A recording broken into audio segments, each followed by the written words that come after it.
All right. Think to be respectful of everyone's time.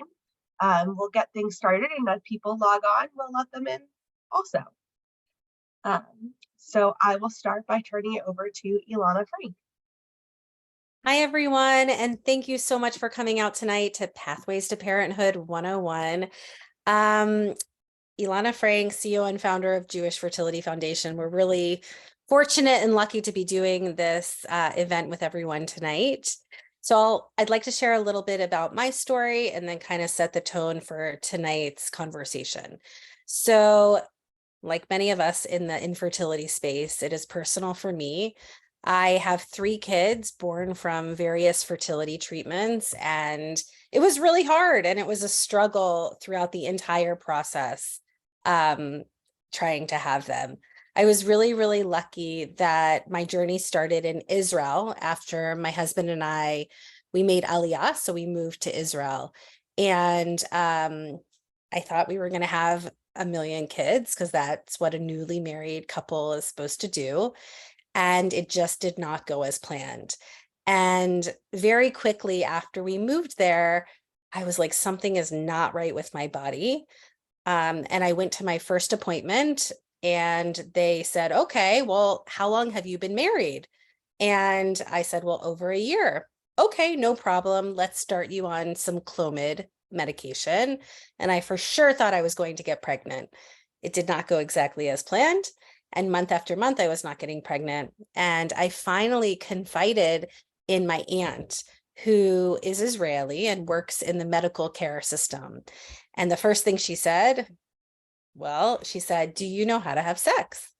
And I was like, oh my God, maybe I don't. But what is she going to say? Because it's so awkward to talk about this. And she said, you know what? You need to go on a vacation and relax. It'll happen. It didn't happen, but she gave me the name of a doctor. And I quickly took the information because she was an expert and I knew nobody who was going through this. And so I landed in a doctor's office in his home. And we started doing IUIs, which is the turkey baster method.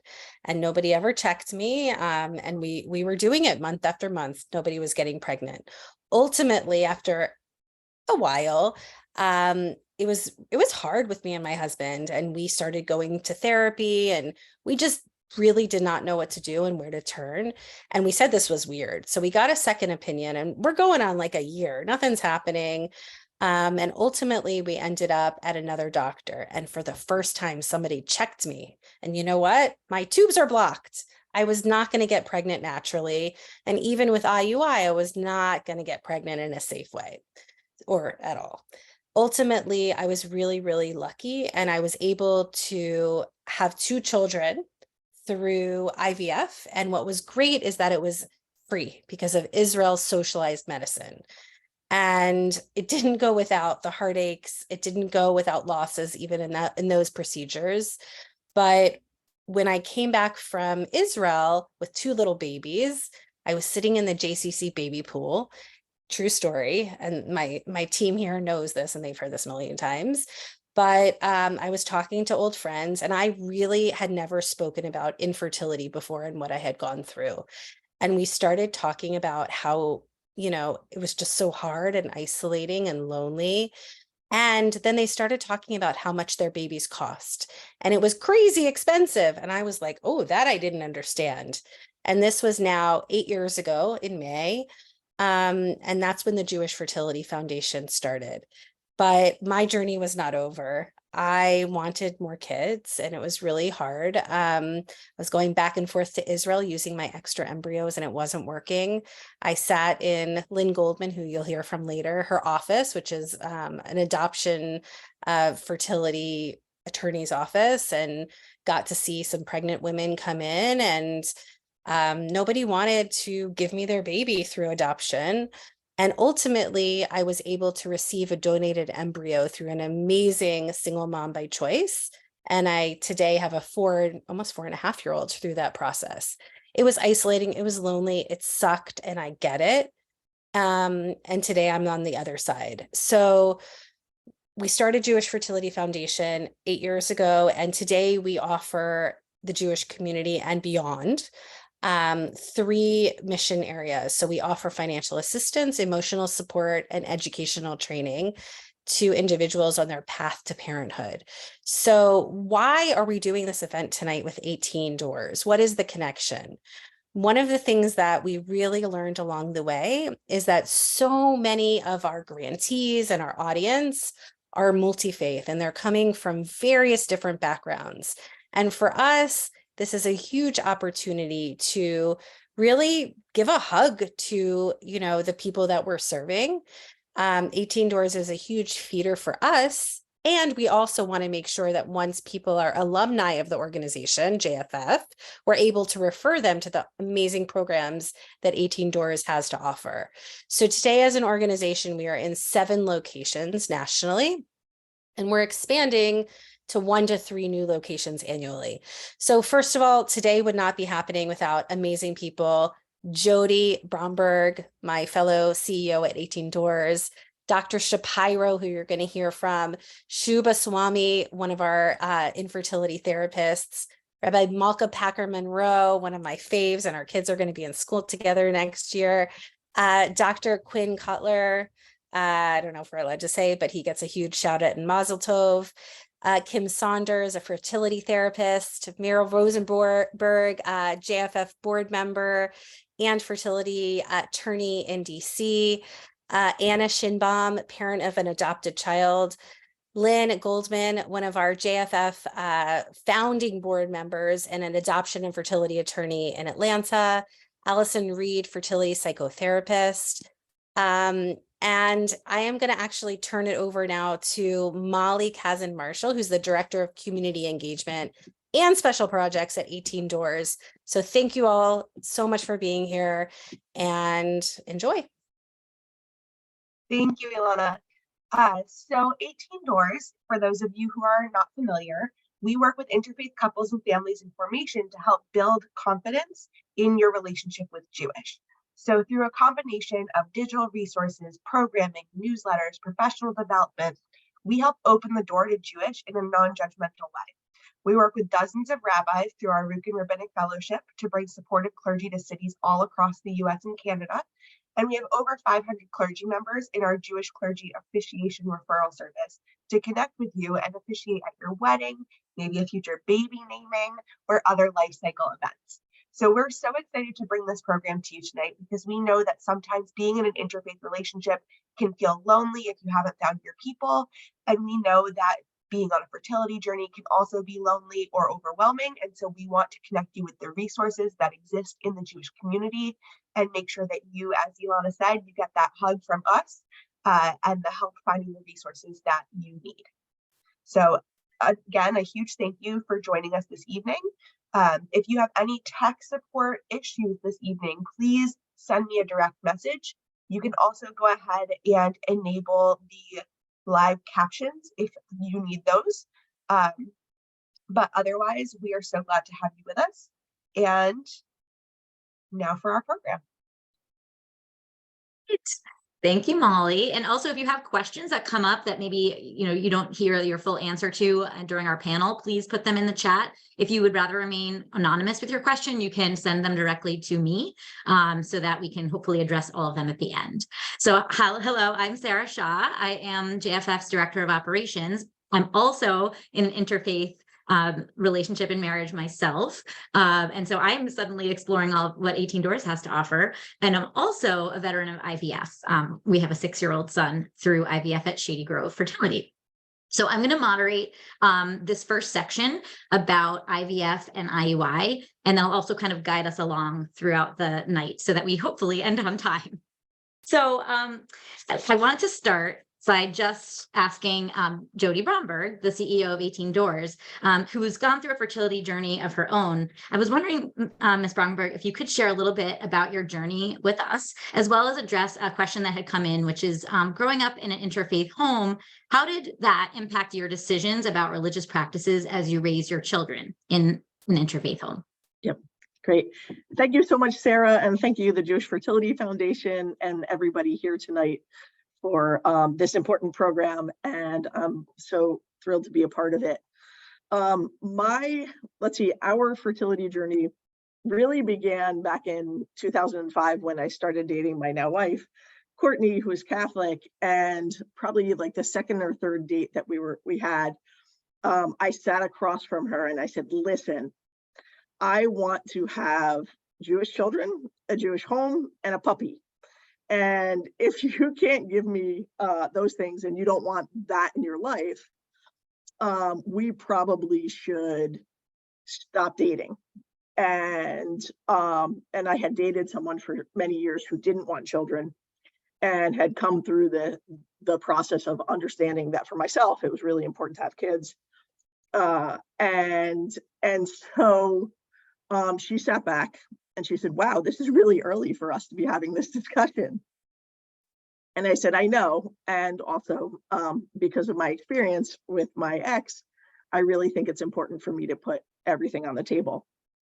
And she went through a period of a lot of soul searching about whether or not for her, it felt right to raise Jewish kids and to have a Jewish home and what that would mean for her.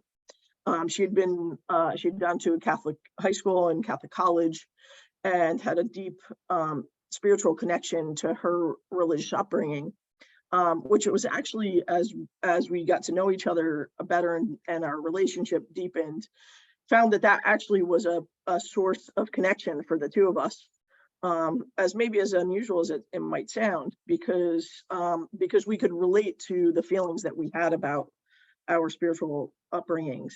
And fast forward several years and lots of therapy, and we really came to the point of saying, yes, this was something that we could do together. And then began the process as a same-sex couple of trying to figure out what that meant. And I'm 5 years older than Courtney. And so through some other medical issues that I was having, found a reproductive endocrinologist who was really wonderful and outside of Philadelphia where we were at the time. And I should say we were really, really fortunate because my insurance at that point in Pennsylvania paid for 4 rounds of IVF and I think 6 rounds of IUI. And that really enabled so much that may not have happened otherwise. And I should say I have 3 children. And I gave birth to our twin boys who are now 11, and we have a 4-year-old who my wife gave birth to. And through that journey, we went through 4 rounds of IVF and a miscarriage through one of them and 2 that didn't take. And then our very last round, I found out on December 31st, 2010 that we were going to be having twins. And really never looked back since. And our original plan was, we knew we wanted 3 children. We wanted them to be about 2 years apart. And the saying of, we plan and God laughs was absolutely true, because never in a million years did we think that my wife Courtney was going to go through the struggles that she did with infertility. And you'll see, our children have almost an 8-year age gap. And that's because every step of the way we encountered a challenge medically, like, these kind of strange one in a million type of medical challenges. Yeah. And that was tough for us. And super happy to report that in 2019, we have a little bouncing baby girl who is feisty. Yeah. And thank so, you. And I think, yeah. Sorry, go ahead. The spiritual piece of our relationship, growing up in an interfaith relationship, for me, my mom was Jewish, converted to Judaism before she married my dad, who's born and raised Jewish. We'd go to my grandma's house for Easter and Christmas. And I think that experience and that comfort with Christian symbolism and Christian holidays, and really the love that my maternal grandmother, who was Russian Orthodox, that she really had for me, that meant that we, as we were discussing what our religious upbringing was, that I think I had an ease in navigating some of those traditions and what that meant as we move forward. And so I think that was a big part of it for me. And, my grandmother was also the one who crocheted the kippah at my bat mitzvah. So it was, certainly there was a lot of fluidity, I think, in the family that I grew up with, and support for religious traditions, whether they were Christian or Jewish. And I think that's something that I brought to my relationship and our decision making around Judaism. That's great. Thank you so much. I think the emotional roller coaster of like you said, only 1 in a million things that happen during IVF is actually feels more common than not. Like everyone has some weird thing that happened. And I also agree about like the commonalities between religions. My husband's Hindu. So, but yet, we find those commonalities. All right. Well, a lot of people end up doing IVF and some of them, realize or have regret or feel like, oh, what if I had frozen my eggs earlier? That just comes up a lot. And we did have someone ask, about the egg freezing process. So I would love to ask Dr. Shapiro, if you wouldn't mind just talking a little bit in 3 minutes or less about the process of freezing eggs. The 3-minute egg. Hi, Dan Shapiro. I'm the medical director at RBA. I've been in practice there for 28 years. I have a special love of egg freezing because our lab director was able to recreate a technique known as vitrification, and we figured out how to organize a frozen donor egg bank on the basis of what he accomplished. That was about 15 years ago, all of that happened. The consequence of that is that we became very proficient at fertility preservation by just plain egg freezing for whoever wanted it. Egg freezing is a great idea for women who are about to undergo fertility-ending therapy, like someone who unfortunately has cancer or some other reason to have ovaries or uterus removed. Anyone who has religious objection to discarding embryos, you can freeze eggs instead of embryos as part of a regular IVF. For people who want to delay fertility for career or whatever reason, as just routine part of IVF, not every egg needs to be inseminated, religious concern or not. So the younger the patient is, the better the process is going to work. A 30-year-old probably needs to freeze about 10 eggs per baby, where a 40-year-old probably needs to freeze close to 30. And there are very few 40-year-olds who are capable of producing 30 eggs in a single attempt. Each attempt takes about 12 to 14 days of stimulation with multiple injectable drugs. There are usually 4 to 6 visits in the office, including the surgical procedure to remove the eggs. The number of eggs one achieves is the most critical number because you're not going to get an embryo from every egg, and every embryo isn't going to be genetically normal. And the older the egg source, the less likely the eggs are to be genetically normal in the end. And so it's not a very efficient process for women as they get into their later 30s, unless they're blessed with very high, what's called ovarian reserve, ability to produce multiple eggs all at once. The good thing about egg freezing is it's a well-established technique now, and our professional society no longer considers it experimental, but they do warn that there's really not enough outcomes data to warrant doing it on a routine basis. There are plenty of people freezing, but there aren't that many people as a total percentage coming back to use the eggs. And that's because either they get pregnant on their own or they choose to remain child-free or any other number of reasons why they don't use them. But there's just not a lot of outcomes data.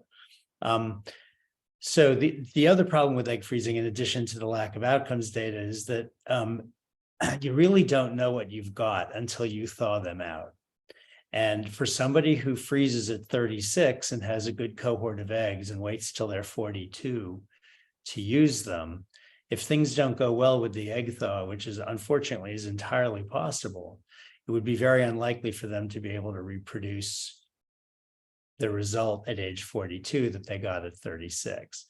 And so you really don't know what you got until you use it. And that's another flaw in the system. But we know from experience that if you are young, if you have a high ovarian reserve, egg freezing will result in pregnancies at about the same rate as they do in the donor programs, which is usually between 50 and 60% every time an embryo is transferred. So it is a viable technique. It can be expensive if you have to do it multiple times to get a reasonable number of eggs, but per round, including medication, most of our programs, it's no more than 15K all inclusive per attempt. And depending on your ovarian reserve, it might even be a good deal less than that. Okay. So that's egg freezing in, I hope, 3.5 minutes, maybe 4. Yeah, that was pretty close. That was pretty good. I'm impressed. And so, as anyone's going through any of these processes, and a lot of you who are listening might already feel this, you get unsolicited advice, whether it's like, have you tried this or have you done this? And so I wanted to now shift a little bit and ask Shubha, who is our reproductive and maternal mental health counselor at Spire Fertility, and she also has run JFF support groups for us, about just that situation. How could people respond, or what advice do you have for people going through this when that happens? Sure. I think this comes up a lot, and probably a lot of people on the panel or who've been in the situation have experienced this. So I'm a therapist. I really specialize a lot in the space of infertility and have a private practice just north of Atlanta. I've been doing this work for over 22 years. So to that point, or that question, I would say politely hold whatever feels the most valuable to you. Maybe the advice you're getting is really helpful, then great, you can embrace it. However, I think a lot of people want to offer something because this area feels really unknown. And so any little snippet they might have heard along the way, they feel obligated and compelled to share. And you all being the patients, what you've already done your work. So I think to reassure people and say, myself, my partner and I have done our research. We've come up with our own plan with our care team that we feel really good about. And that's where we're committed to and want to kind of hold sacred right now as we're moving forward. And if people persist and want to, but you, and I heard about my neighbor's daughter, to then come back to saying, I appreciate the thoughts or the suggestions. However, for right now, we have a plan that we really want to follow through with. Thank you. I know it's hard to do this in such a quick time too, but that boundary setting is good for a lot of areas of everyone's life, I find. Absolutely. All right. Well, if you have questions about IVF or IUI, please put them in the chat or chat directly to me. But I do want to shift our conversation now to another section, which is to talk about gestational carriers, donor sperm, egg, embryo, basically third-party assisted reproductive technology. And so facilitating that conversation, I'm going to hand it to Sarah Ashton and Scott Anklowitz. Hey, good evening, everybody. It's good to see everybody here. So I'll start quickly with our story. And our story started similar to Jody's. Sarah sat me down after dating for a little while and said, I want to have family. So are we doing this or what? And so we got married and had our own infertility journey, both had issues, and ended up going down the egg donor route. Had 5 healthy embryos, and we're on the other side of it now. We have a 4-year-old and a 2-year-old, both monsters, but we love them nonetheless. And so JFF came into our life during that infertility journey, and we've been so grateful for their help since the beginning, and we love the organization, so that's why we continue to stay involved as much as we can. So I'm going to facilitate the next couple of minutes, and first up, Rabbi Malka Packer-Monroe is on. Rabbi Malka, good to see you again. I'd love to hear a little bit about your journey, your infertility journey, as well as talk a little bit about the rituals or prayers that helped you during your journey. Sure, yeah, thank you. I know 3 minutes feels like with one sentence. So I'll go as quickly as I can. So my journey actually started in 2013 when I started dating my now spouse. On our second date, I said, that I'm studying to be a rabbi and you're studying to be a pastor, and I want Jewish kids. What are we going to do? So Jody, thank you for sharing your story. I'm like, oh yes, that's kind of where our journey started. And on that date, Mercy said, yeah, I've been thinking about this. I'm totally cool with Jewish kids. I was like, great, as long as we have a Christian dog, fine. So to be honest, we don't have a dog yet, but we do have 2 Jewish kids. And so yeah, we're both studying to be clergy, and so that was a conversation we had a lot of, like, how are we going to raise our kids? And we got married in 2017, and then pretty soon after, we're like, okay, we're ready to start making babies. I was the older person, so I was like, okay, I got to start going now. Like, I'm in my 40s already, and so reached out to Alana Frank said, okay, I'm about to go on this journey. How do I do this? And so she connected me with all the people, and we did a few rounds of IUI, we meaning on my body, and with donor sperm, and it wasn't working, and finally tested and also found I had 2 blocked tubes. So no matter how long we're going to do IUIs, I was never going to get pregnant that way.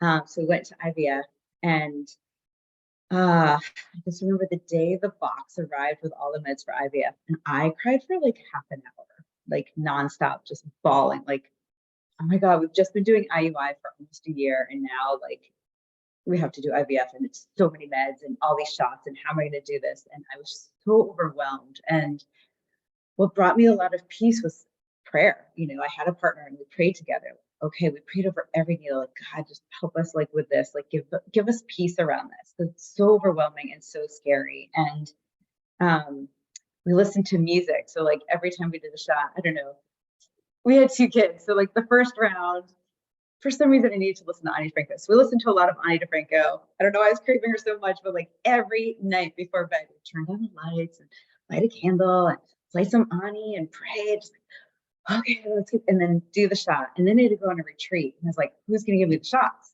And I like asked around all my friends, who can give me a shot on this retreat? And nobody's willing. So I had to learn to give myself shots in my butt. That progesterone shot is so painful and so intense. And I did it, with lots of prayer. And, other things that were really helpful for us were, we built an altar. So we had this table in our home, and we just put things on it as the months went by, like the fertility drugs and pictures of us when we were little, and little stones that made us really feel calm and grounded, and things from our wedding, just things to help us really focus on, like, we're trying to grow our family, and this is our vision, and this is like our table of hope. And it was really powerful. Another thing that was really helpful in our journey was just keeping it light, because it can feel so heavy and so overwhelming and so lonely, and like, oh my God, I have to do shots for how much longer, and all these other things and these appointments. And so I'm going to share, there's a workbook that we are now coloring book that we used called IVF WTF. And it was hilarious and goofy, and like just named all the stuff, and we just would color in that and just get light and laugh about it. Anytime we tried something new, we'd say the Shehechianu, which is the blessing that thanks God for bringing us to this moment. Like, Shehechianu, it's our first time doing a progesterone shot, or Shehechianu, it's my first time, doing this thing, or getting this kind of blood work, or this ultrasound. And, just brought us back to being present and bringing the divine into the process, because fertility journeys is part science, but part something else, the mystery, something outside of ourselves. So how do we stay connected to that? Prayer I had a lot was, if I'm supposed to get pregnant, help make it happen. And if I'm not, please take away this yearning, because this yearning is so intense, and it's all I can think about. Like, my brain was just like hyper focused on, I have to get pregnant. I'm in my 40s. I want to get pregnant. I want a baby so badly. And God, help make that happen. And then another ritual that we did that was really powerful is, I have a friend, when she was 9 months pregnant, immersed in the mikveh, which is the Jewish ritual bath. And this is a modern ritual that I really love, where she immersed when she was 9 months pregnant in the mikveh. And then after she immersed, I went in and said some prayers. And after that, I got pregnant. Not to say that that is a magical mikveh, but I did immerse when I was 9 months pregnant, and the woman who immersed immediately after me that day, as a planned thing, got pregnant right after. So I don't think the mikveh made anyone pregnant, but it definitely gave me some hope, and it was really beautiful. And so in 2019, I gave birth to our first baby at 44 years old. So I want to be that person of hope, like, even in your 40s, you can have a baby. I had our second baby in 2022 at 46 years old. And my first round of IVF was my only round. I had 26 eggs extracted from my body. And in the end, only 2 healthy embryos. So one was our first kid, one was our second kid, and just feel so blessed. And I've done so many rituals since. When I finished breastfeeding, we did a mikvah. There's just so many ways to mark these transitions. And another thing that was really, really hugely important was getting support. And so Jewish Fertility Foundation, I had people through this organization that helped me, and I had friends who've gone through fertility journeys, and I would just call them all the time, like, okay, now I'm trying this thing. Okay, now this thing's gonna happen. Okay, let me talk about this. And it's just so helpful to have people to talk to about it. And I'm always available. So if there's anyone who's listening to this live or the recording later, I'm always available to talk as a rabbi, as a colleague, as a friend, as a mentor, just someone who can say, yes, I've gone through it. It's freaking hard and so exhausting and painful, but so delightful and beautiful. And right now my kids are taking baths upstairs and making a lot of noise and a little distracting, but I'm just so thrilled that they're here, and just grateful for all the amazing people on this journey.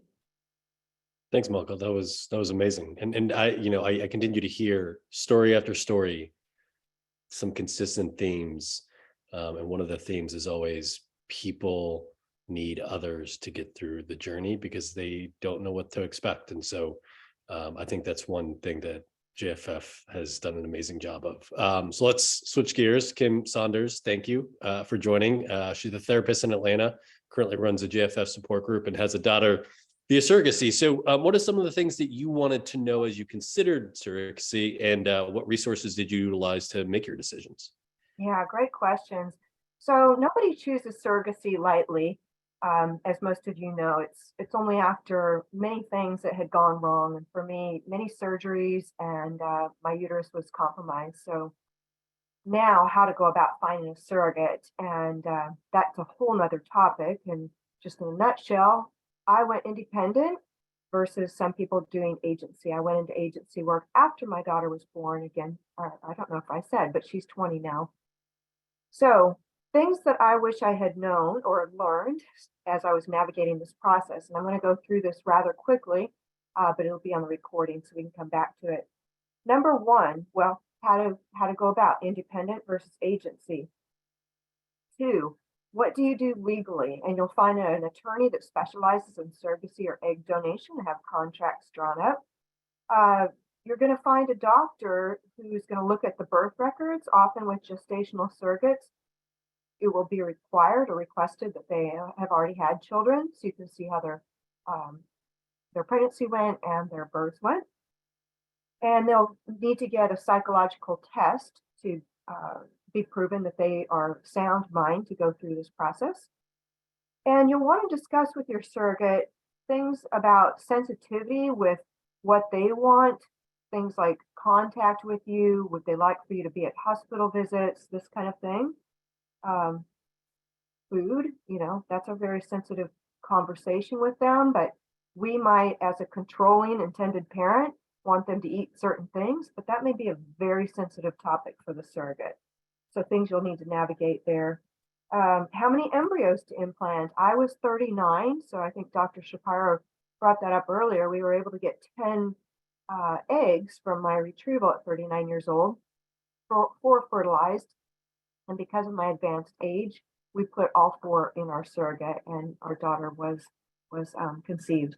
And then the last thing I'll mention right now is you truly need to be flexible, because there's so many things that you will not have any control over. And but with that flexibility comes the biggest blessing. So I wish you all well on this journey, and I'll look forward to answering your questions later. Thanks, Kim. Appreciate you sharing. Next, we have Dr. Quinn Kettler, who is a reproductive endocrinologist and also part of JFF's Medical Advisory Council. Quinn, good to see you. After multiple failed IVF cycles and now transitioning to this new pathway, what are the first steps and considerations we should be thinking about? And can you also speak to genetic testing considerations? Sure. Excuse me. Hey, everyone. I'm Dr. Quinn Kettler. I'm a reproductive endocrinologist at SGF here in Atlanta, Georgia. And before I answer your question, Scott, I just wanted to thank everyone, the panelists, for being so open and vulnerable about their journeys. I think that we have a common thread of Judaism, but we also have this common thread of fertility challenges and obstacles to building our family. So I recognize how difficult this is to talk about each of y'all's journeys. So thank you for being so open. And I think I'm hopeful that a lot of our listeners will just learn a little bit about their journey themselves and how to tackle some of these obstacles just by y'all's vulnerability. So thank you. I'm going to keep this very basic because the topic of egg donation and surrogacy and genetic testing is a very long and could would be a very convoluted topic. But essentially, just kind of piggybacking on some of the things that Kim was mentioning, surrogacy is essentially a process where somebody else is carrying the pregnancy on your behalf. And there's lots of reasons that people consider surrogacy. In full transparency, my husband and I are currently in the process of seeking out family building through surrogacy. So it's a very common approach for same-sex male couples. We also see this in women that are born without a uterus or Müllerian agenesis, also commonly in couples that have repeated implantation failure or unsuccessful embryo transfers using their own uterus. So there's lots of reasons to consider surrogacy. We also commonly see it in women that have medical conditions that would make pregnancy very unsafe for them to carry a pregnancy themselves.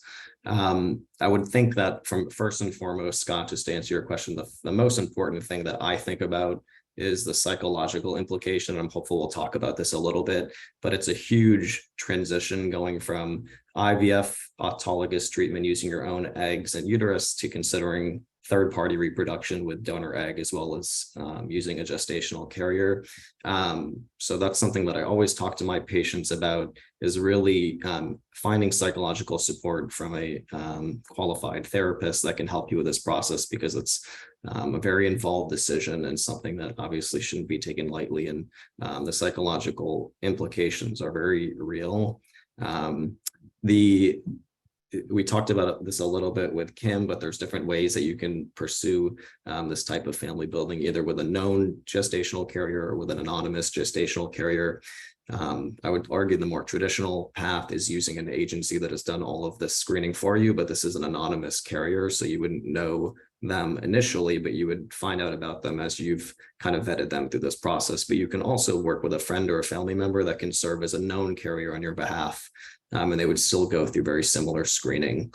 Scott, you asked a little bit about donor egg. So donor egg treatment is essentially where somebody goes through the IVF process with the intention of donating their egg to a couple to allow them to build their family. So there typically is an element of altruism, but they also get compensated for this process. And this person that's donating eggs has been screened through very rigorous medical screening, psychological screening, psychiatric evaluation.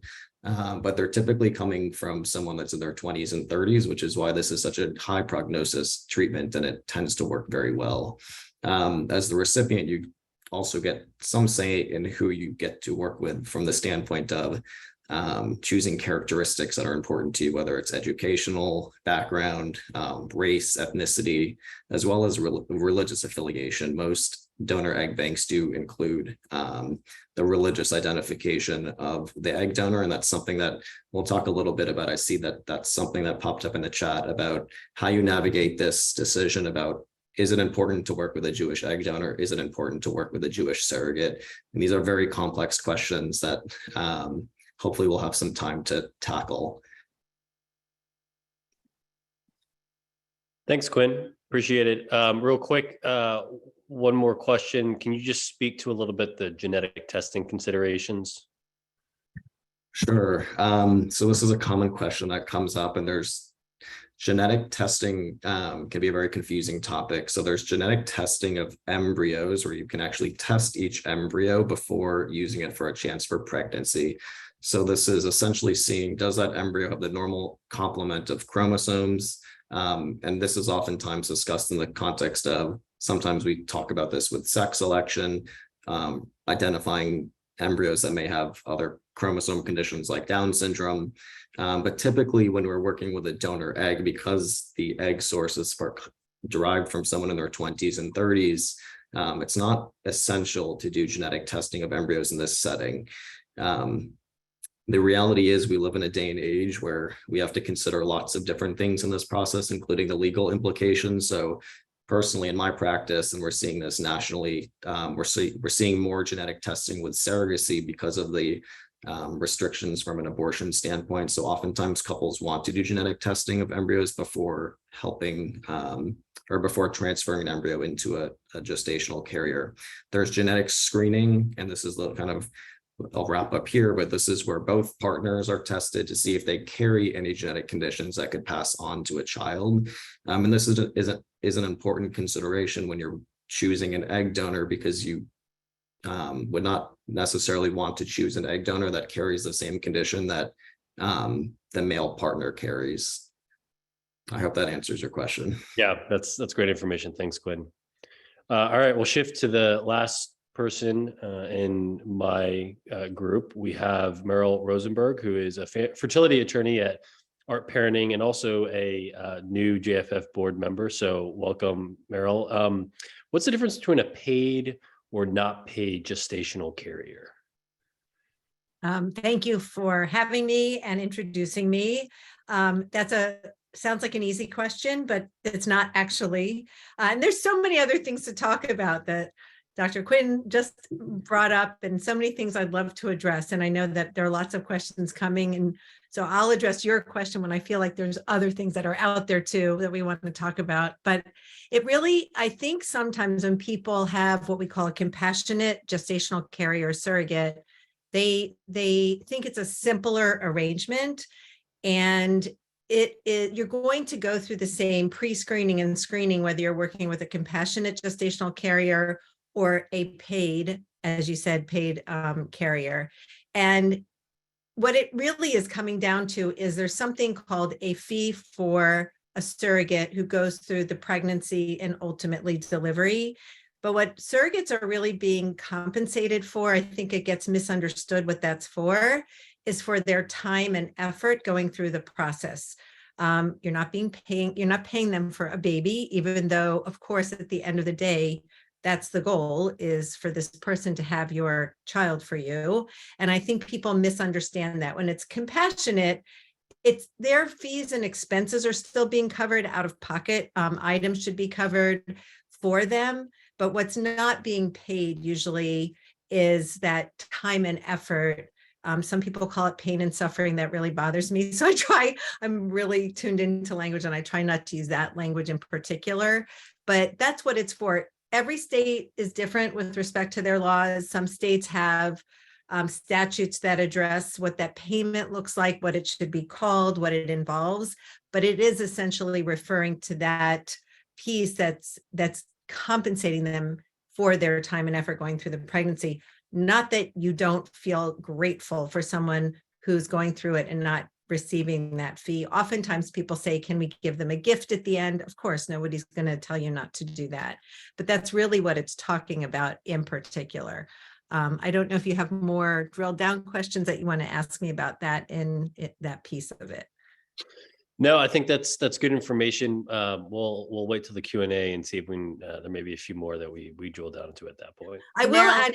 Okay. Yeah, I was just going to add one more comment about that, which is there was a mention before about agencies. Anyone who knows me knows that I don't actually use that term. I talk about matching programs for various reasons, but you really won't find generally what we call a compassionate surrogate through a matching program.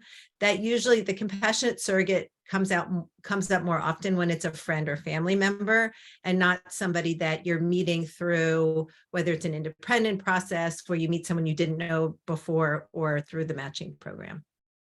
Yeah, thank you, Meryl. I learned a lot just from that answer that, you clarified for me. So thank you so much. We're going to shift now to our third and final section before the Q&A, which is about adoption. And so I'm going to pass the baton over to Erica Schmidt from the Children's Home, and she's a social worker as well. And you can introduce yourself, Erica, and share more. Yeah, thanks, Sarah. Real briefly, I am Erica Schmidt. I am JFF Pittsburgh Advisory Council Chair. I am a parent of a child that is donor conceived by sperm donor, and also became pregnant by IUI, but that's not why I'm doing the adoption section. I work as Director of Adoption and Permanency Services at a nonprofit in Pittsburgh called the Children's Home of Pittsburgh. Adoption has been my passion for the past 17 years where I've been at the organization, and I'm currently in the director role. We do domestic infant adoption, we do adoption from foster care, and we write private home studies for private adoptions and or adoptions through larger national organizations where you need a local agency to represent. So to jump right in here, I think we are going to start with Anna Schinbaum, who is a parent of an adopted child. I understand Anna's video is not working, so she'll just be speaking to you. Anna can you briefly share your adoption journey with us and how you decided to choose adoption? And also, the other question for you, and I can remind you if it's too much at once, is how did your upbringing impact your decisions about religious practices as you raise your adopted child? Hi, thanks for having me. I'm sorry about my video, and if you hear random screaming, it is because our 14-month-old son does not want to go to bed and dad's on bedtime duty. So we ended up on the adoption path. It started very early for me. I had very aggressive and invasive endometriosis from being a young teenager. And I got to the point where I was having to have surgical procedures basically every 3 months because they wouldn't do them every 6 weeks. So after talking and making a big decision with my care team and my family, I hadn't met my husband yet. In my late 20s, I actually had a complete hysterectomy and oophorectomy. So adoption was always close to me, close to my family. One of my siblings is adopted. So it's always been very, very normal for me. It wasn't normal for my husband. So it took some of me being very upfront when we were dating and became more serious of, hey, I can't have children, but I'm willing to adopt, and how do you feel about that? So that was something he had to come to terms with within our relationship. I am actually, speaking of the how our religious upbringing affects everything, I'm actually the result of an interfaith couple. And so I'm from Alabama. My mom was Jewish, her parents were Orthodox, and my father was Southern Baptist. So it was quite interesting growing up. We did every holiday, and I have older brothers, and we each chose a different religion, and I chose Judaism. So my husband is also Jewish, and he is also the product of an interfaith marriage. So, but he and his sister were raised Jewish, and his mother converted. So we, when it comes to how we raise our son, we actually look at it that we are raising him Jewish, but we have a lot of Christian traditions within our families, obviously. So we expose those to him as well. Thank you, Anna, for sharing your story. I appreciated everyone on this call, their openness this evening. Anna, you said about kind of, you're honoring a little bit of the Christian traditions and things that are part of your child's family. And that's a really big topic in adoption in general, is to make sure you're honoring the child's cultural and religious and ethnic heritage that might actually be different than your own when you're looking at adoption. And so I'm going to direct my next question here to Allison Reed, who is a fertility psychotherapist at the Center for Fertility Psychology and Counseling in Atlanta, Georgia. Allison, can you discuss how can an adoptive parent honor the child's cultural, religious, ethnic heritage as they grow up, especially if it's different than their own? I think it's a wonderful question, and I do not have a lived experience that relates to that question. So I'm going to approach it from what I've learned in clinical practice. And as an aside, I'm in an interfaith marriage. I have IUI twins who are just all over the place at all times. And then I have an IVF pregnancy currently ongoing. I'm excited to meet that little kid in December, hopefully. So I run many groups, fertility groups. I currently am working quite a bit with people who are going through third-party reproduction. And I'm finding some of the themes that I think may relate is I'm finding that in anticipation of all of this, so many people are mourning kind of this loss of shared experience, be that genetic, be that cultural. And so there's a meaning in the question that I think is really important, not just for the kids, but for the parents as well. And again, I don't have this experience, so I want to defer to people who do. I think that it's important to take a step back as parents to recognize that you are enough and that your kids have you. So they're going to be absolutely phenomenal. They're so lucky to have you as a parent. Even just contemplating this question is wonderful. I think it's important that we remember that parenting is a very slow game. So often we can misstep, but we can repair. Really, we have so many opportunities to misstep and repair. And I think that relates to this as well. Many people now are writing and researching about this question in particular in the context of Jewish American families. They talk about events that they go to culturally, language lessons, racial justice advocacy. What I've seen in clinical practice as well is that people trying to bridge these lack of shared experiences, especially with third-party reproduction, will start with picture books. And there's a continuation of age-appropriate conversations that happen, and there's time for them. Some of these people who are doing the research in the context of Jewish American families emphasize that the identity of your family will change so that it's not just interfaith or multiracial, it's incredibly multifaceted. I think it's really important, at least what I've seen in clinical practice, that support is identified. So a lot of people benefit from online groups, from support groups, psychotherapy groups. There's a lot about adoption and about this question in particular through Jewish organizations. People are talking about this more and more. And again, that meaning of maybe that lack of shared experience, what that means to parents is as important, I think, as it is for kids. So much of this identity kicks up, the identity search, the grappling with various identities will kick up in adolescence. But as parents, you'll start so early and get in front of all of this that you'll be able to you will be the source, and you will be the conversation, and you'll be the center for the kid from a very early age. I hope that answers the question, and I really hope that we'll kick it to people who really have this experience. Thanks, Allison. I think that was, an excellent answer. I mean, based on sort of how I address this as well professionally. And the only thing I can add to that is that books are excellent. So starting from day one, and that's not even just adoption. I mean, that's donor conceived, that's surrogacy, that's however your reproductive story is for your child. But like when you look at adoption in particular, or transracial adoption, you starting with books from day one for kids, and there's wonderful book lists out there, is a really good tool as well. I would add that also for the interfaith portion, right? Like using books to learn about different heritages. I just had to throw that in. Books are always the answer in my mind. Definitely.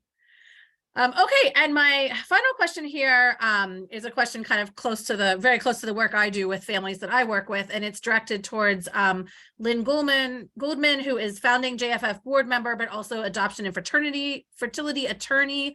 Lynn, the question for you is, how do you find a nonprofit adoption agency, and how can you make sure that an adoption agency has done its due diligence during the adoption process? I think this question could be a full hour talk itself, but if you can briefly summarize this. Sure. Yeah, absolutely. Thanks, Erica. So I'm Lynn Goldman. I also, just like a lot of us here, went through a fertility struggle. And at the same time I was going through my fertility struggle, I went through many rounds of IVF. I was also concurrently going through an adoption route as well. I now have 21-year-old twins through IVF. But on my career side, I also started out for the first 15 years of my legal career working in our child welfare system here in Georgia, trying to help children in foster care get to permanency, and sometimes that would be adoption. But for the last 9 years, I've been doing adoption and fertility law, and so the question I think is a great one. Most states have a licensure program for adoption agencies. So for example, in Georgia, we have our Department of Human Services regulates adoption agencies. and they're licensed, and they have to go through a relicensing process every couple of years. So I think that's a good way to find a good agency in your area, a good adoption agency, through that licensure program. I do think sometimes looking for a nonprofit agency is helpful because sometimes they're less expensive, but honestly, sometimes they're not always less expensive.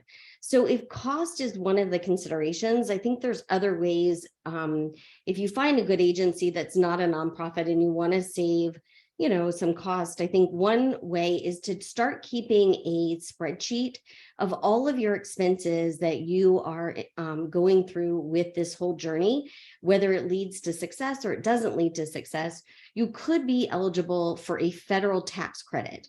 And every year that the amount of that federal tax credit goes up. Right now it's about $15,000 and change that you can get towards your adoption, again, whether it succeeds or not. And if you can't use that credit all in 1 year, it can carry over for 5 years. So that's a great thing to know, so that way, you know, as you're spending, because it is a lot of money, as you're expending this money towards your adoption journey, you can know that you will get a credit for them on your federal taxes. So I think that's a big way. Also, another way is if you're open to adopting a child that's a little older than an infant, or even a lot older than an infant, a great way is to look at your child welfare system, because there are children to adopt in that system. But you really need to be informed and know what you're taking on, because you are going to be taking on a child that has experienced significant trauma. And sometimes that trauma leads to some psychological and other mental health you know, behaviors and attributes. And you need to know what that entails and what you are bringing into your home, especially if you have other children as well, so that you're able and you're equipped to deal with that. So I think that's really important. But that is a less expensive way to adopt. And a lot of times when you're adopting a child out of the child welfare system, there's a state tax credit that you're eligible as well. And a lot of times your legal costs are paid for as well. Thanks, Lynn. Those were really good points. And I will say that anecdotally speaking, I always tell our families to talk to multiple agencies and get a gut feeling for who you're talking to. Are they responsive? Are they getting back to you really quickly? Do you feel like they know their information? I mean, you're going to get a feel for where you might fit in best, and you know, the ethical side of how the agency runs by having a couple quick conversations also. And one thing I just want to add to that is, you know, sometimes people want to pick an agency by how quickly can they be matched, you know, with birth parents. And honestly, that's not a great way to pick an agency, because no agency can know at any point in time how many birth parents are going to walk in the door. Are those birth parents going to actually place? So I think picking an agency on that factor alone is not a great way to pick. I think you've got to look at, you know, like you said, Erica, do you trust who you're talking to? Do you feel like their practices are ethical? You know, looking at the Better Business Bureau to see, you know, have there been complaints against them? So I think that's also important as well.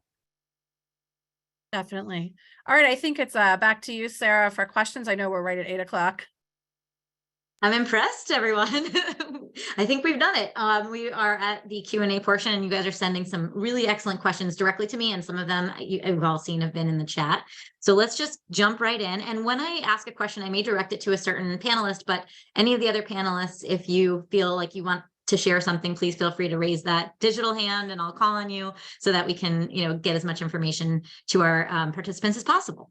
So the first question is for Dr. Shapiro. And the question is, what is the most important factor within a woman's control to help be sure that she has, that person has the healthiest eggs possible? And sort of a follow-up is like, does diet matter, et cetera? Well, that's a long. I know. Right. Okay. So a couple of basic principles. Starting around age 12, 13, it is the normal state of affairs for a woman to ovulate every 23 to 35 days. Any shorter than that's not normal. Any less often than 35 days isn't normal. And there are multiple factors that can influence that. Lots of high school athletes are underweight. They're not going to go through puberty normally. They're going to have delayed puberty. Sometimes they need to have puberty induced. And heavier girls or girls who have genetic predilection for what's called insulin resistance are more likely to turn out to have something called polycystic ovary syndrome. So diet becomes an important factor, and you can't choose the genetics you're given. But if you are in the group that's unfortunate enough to live in a society with too many calories and a predilection for the endocrinology, the PCO, there are ways to manage it that include diet. Sometimes medication's appropriate. Even some of the newer drugs, the GLP-1 agonists, there are a few that are actually approved for weight loss. But basically, live right, don't smoke, get plenty of sleep. There's plenty of evidence that people who are sleep deprived interrupt normal reproductive function. That it's not REM sleep, it's actually gap sleep. That's the most important thing to get. And that's what comes between the REM. And that involves duration. You really ought to be getting 7 to 8 hours of sleep. Regular exercise, whether it's to maintain weight or not, is also highly beneficial. So common sense diet, a little bit of raw carb restriction. In the South, we'd say white's got to take flight, but brown can go down. But the brown doesn't include the Coke and the molasses, but the white would be the rice and the potato, all the starches, and white sugar, obviously avoid that. So no sweet tea. Other than that, if you're not thinking about getting pregnant soon and you're already into your early 30s, getting an anti-Mullerian hormone level will give you an idea of what your fertility potential is. If it's already getting a little bit in the impaired range, there is a good reason to think about trying to freeze some eggs if you don't know what you want to do. But other than that, I mean, good reproductive health involves just generally taking care of yourself, avoiding people who have creepy diseases, and common sense and appropriate reproductive contraception. Which, by the way, this isn't a plug for any one form of contraception, but the pill is actually, it's not really protective of fertility. It's not appropriate to make that claim, but it's great preventative care for a great number of gynecologic conditions. And hormonal contraception really has too many advantages to not be one of the primary forms of contraception. So how do you protect your fertility? Live right and take care of your reproductive health as best you can. And check on it periodically. Thank you. That was excellent. All right. A question for Dr. Cattler, staying in this sort of medical space here. Can you talk, this question came up about if testing embryos and then the parents as well gives you more information than just testing the embryos? Sure. Great question. We talked about this a little bit, but just to kind of close the loop. So when you're building your family, especially with donor egg, I encourage intended parents to get genetic carrier testing. And this is different than testing the embryos. So as we've talked about, and as a lot of our panelists have alluded to their own fertility journey, so much of this is outside of our hands, and so little of it is within our control. But something that is within our control is information and data about genetic carrier testing. So when people are building their family with donor egg or donor sperm, you have the option of testing both parents to see if they carry any genetic conditions. When you're purchasing or working with an egg donor and purchasing a cohort of these eggs to build your family, every egg donor has gone through genetic carrier testing. So you will have that information available to you. So it's very important, and this is something I encourage. It's not requisite, but it could be beneficial to know your own status about your genetics, because as I mentioned, it may change your decision about which donor you want to procreate with. So if you both carry the same genetic conditions, so these are conditions like cystic fibrosis, Tay-Sachs, Gaucher, there's some conditions that are much more prevalent in the Jewish community. It may change your mind about which egg donor you're actually building your family with. This is different than genetic testing of embryos. That's called PGTA, or pre-implantation genetic testing for aneuploidy. And the only information we're getting from that testing is whether or not this embryo is genetically normal and has a normal number of chromosomes.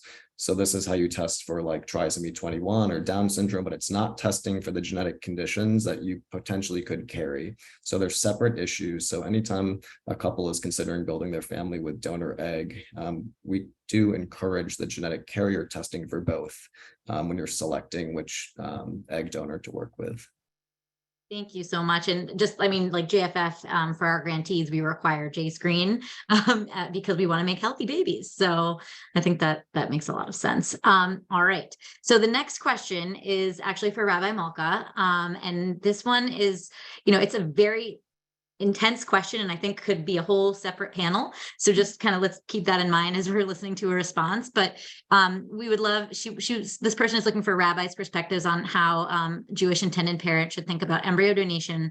And I realized I read this question a few times. I think I understand it now. It's an embryo that's donated from a Jewish embryo donor who used a non-Jewish egg donor to create that embryo, I believe. But anyway, if you could speak a little bit about sort of this halachic question. Thank you.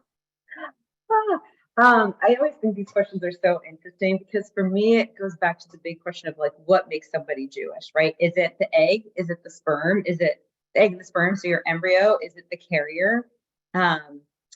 Is it, like there's so many factors of like what makes someone Jewish and who are the gatekeepers, right? Who's even deciding if this baby is Jewish? So is it, you're going by halakha? Like what is the halakha around this? So if you're really concerned about what your personal rabbi says about it, what I would say is go talk to your rabbi about this and see like, is this okay? Is this going to work for me? The truth is no one's going to know unless you tell them, right? So like, it's such a personal thing of like who the egg is from, who the sperm is from, who the embryo is from, who's carrying it. That doesn't have to be public information. That doesn't have to be something you share in the community. So I think it's really a personal decision of like what feels right for you. You can talk with your rabbi about it. You can call me about it to talk about a personal situation. But this is really just, I think it's a personal choice. And in the end, like, how are you raising your kid? If you're really intending to raise a Jewish family and having a Jewish kid, honestly, I personally think you can, decide that they're Jewish, but it definitely is a conversation that you need to have with your rabbi if you're really concerned about halakha or like what your personal community thinks about it. But in the end, honestly, I'm just going to say it again and again. This is the personal choice of how you're raising your kid and how you're making your babies. If you're really, really concerned, you can always bring them to the mikveh and do a quick little dunk and then magical Jewish. But again, it goes back to that question of like who decides who's Jewish? Who are those gatekeepers? Is it your rabbi? Is it you? Is it the people in your community?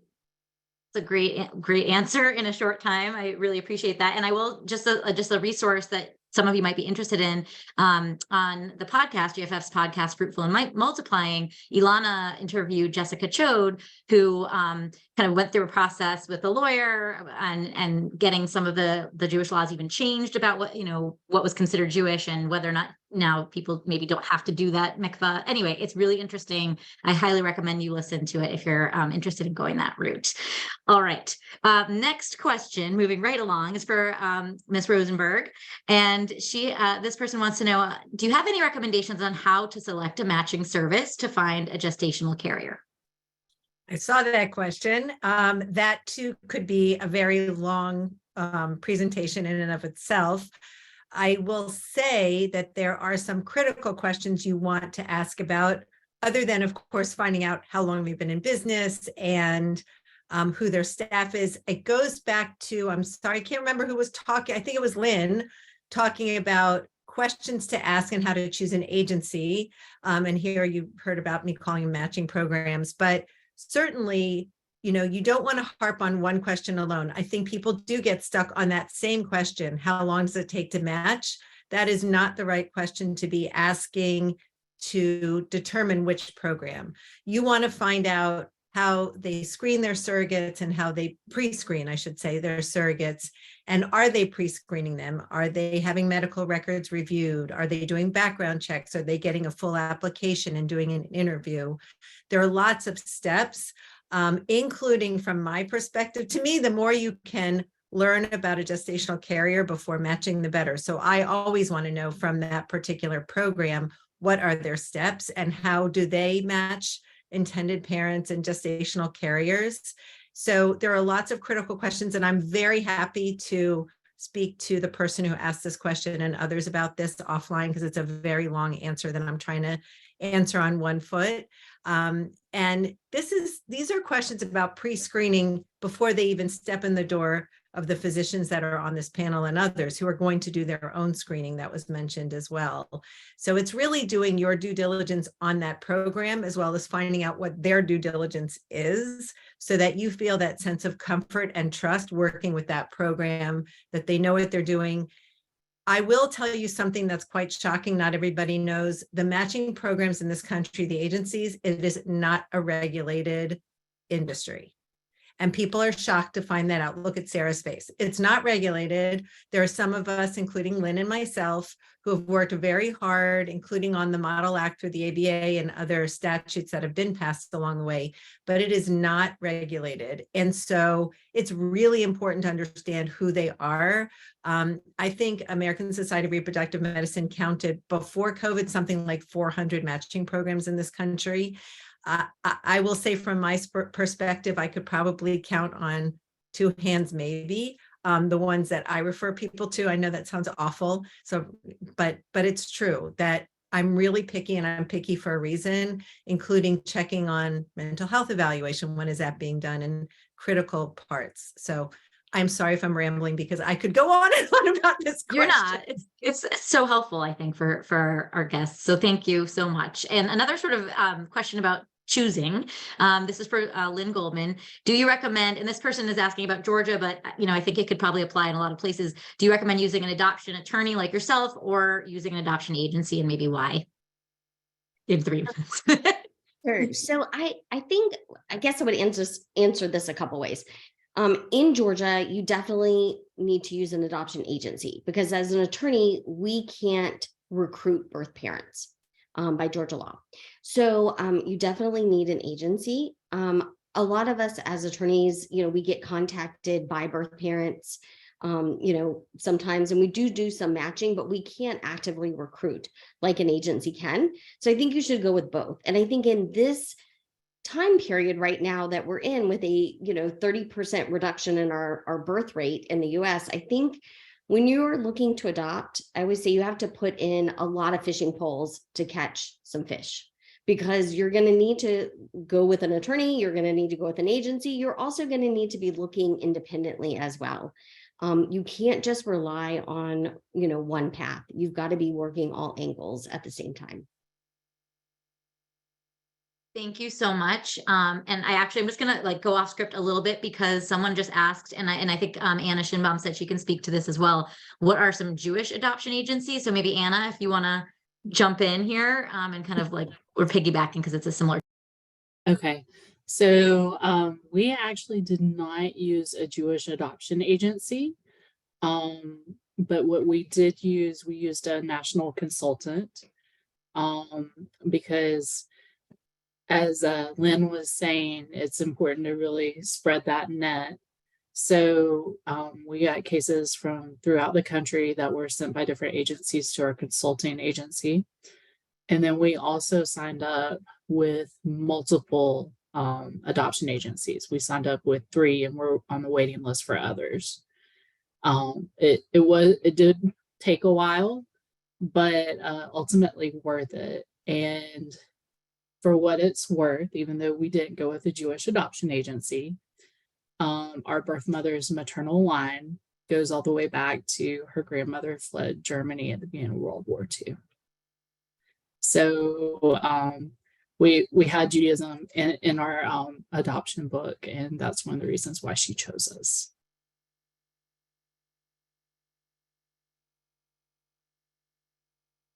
Technical difficulty. Sorry, trying to unmute. Thank you so much for sharing that. And that's really appreciated. All right, we have a question for Ilana, which is, what services does JFF offer for those looking into a donor embryo or surrogacy? Sure. So one of the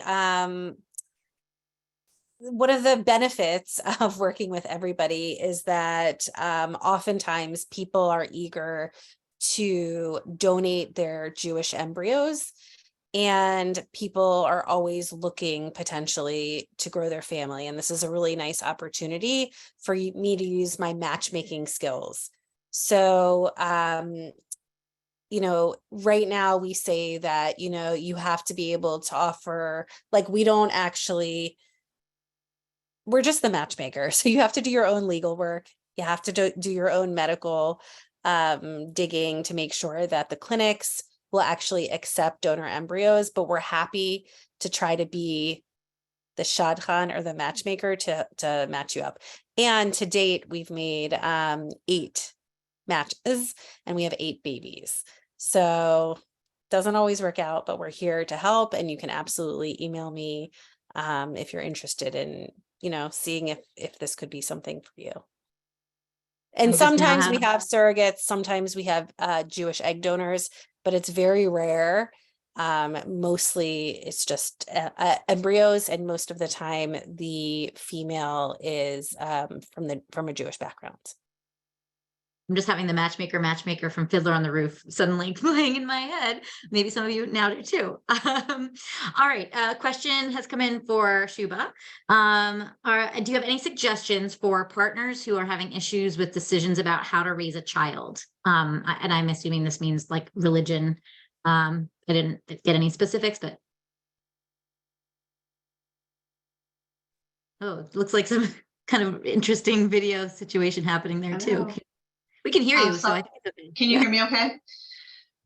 So I'm sorry, could you repeat the question? Because I was worried about the glitchiness. Oh yeah, sure. The question is if you have any suggestions for partners who are having issues with decisions about how to raise a child, like their religion. I think it's talking, you know, this person wants to know about like maybe disagreements or just decisions around, you know, how do you recommend people have that conversation, or if the conversation isn't going well, like what can people do?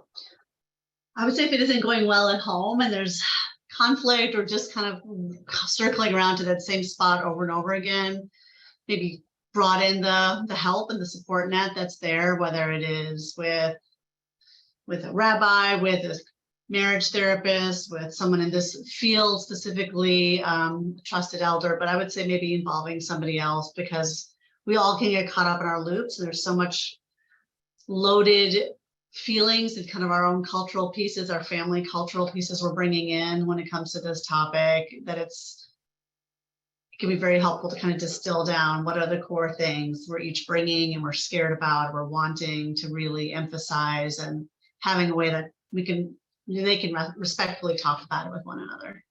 Yeah, that's great. Thank you. And then Rabbi Malka, I think you wanted to also add in a little bit of an answer too. I do. Thank you. So this is a great plug for the workshop that I lead called Couples and Conversations. We're actually about to start our 17th cohort, where I meet with, it's usually about 4 to 6 couples. We have 4 sessions at Ponce City Market where I work. And so I bring you dinner and we just talk about exactly this, like, how are you having an interfaith family? Like, how are you raising your kids? How are you talking about God, religion, spirituality, rituals, life cycle events? Like, how are you talking about all of this as a couple? Meeting other interfaith couples to have these conversations. So you have a support group, and then we have reunion events. So I've been leading these workshops for 8 years now. So there's like over 100 couples who've gone through this workshop. So you get to meet them over the years, and you know, we go out for drinks, or we have Shabbat dinner together, or do Havdalah, and just it's a nice way to have these conversations. We're like, yeah, how are we doing this? Like, how are we going to educate our kids on this thing? How are we going to what schools are we going to send them to learn more? How are we going to decide about like Hanukkah and Christmas? Like just all of these conversations, we help with that. It's me. I always say we. I'm the one who leads it here in Atlanta, so I help with those kinds of conversations. And I also can meet one-on-one to have these conversations, just to help navigate like what is this going to look like? What are your values, and how do you want to bring that into your family? Thank you. I honestly wish that I don't know if 18 Doors even existed when I was first married, but I wish it had been, because I would have absolutely done that workshop. So thank you. And so we're gonna have to wrap it up now, because we want to respect everybody's time, both our panelists, facilitators, and of course participants as well. So I wanted to just give a plug. We're gonna put the post-program survey in the chat. I think Kayla is gonna put that in there. And so make sure you fill that out. We really, really would love your feedback. It helps us to make the program better and, you know, more accessible to everyone. And then also, I just wanted to thank Kayla, who really, and Molly as well on 18 Doors, but like, but Kayla, you know, just for all of her hard work in JFF, she's been quiet on here. And so I just want to make sure we give her thank you because she's worked tirelessly to put this together for everybody. And I know Molly, you're welcome. And Molly has some other things to wrap up as well. Sarah, thank you so much for all of those great questions and all of our facilitators and panelists tonight. It's been so wonderful to hear from all of you, to hear your personal experiences. As you can see in the chat, we do have that survey for you to please fill out. I want to share with you some upcoming events and resources that we have with 18 Doors. For those of you who are in information gathering mode, we have an event this coming Wednesday called To Bris or Not to Bris that goes far beyond bris and circumcision and is talking about all different baby naming traditions, baby welcoming ceremonies, different things like that. We're going to have a moil, a rabbi. It sounds like I'm setting up a bad joke, but it really is just going to be a great event. And I will be emailing all of you the link to that event. We also have parenting resources on our website. So if you have any questions, if you want to get our regular parenting email newsletter, please subscribe to that. And I also want to share a link to our Jewish Parenting for Interfaith Families Facebook group. Some really lively conversations happening in that group. A huge thank you to JFF for all of your work on this. And thank you all for joining us this evening. Good night. Have a good night. Thanks, guys. Bye-bye. Good night, everybody.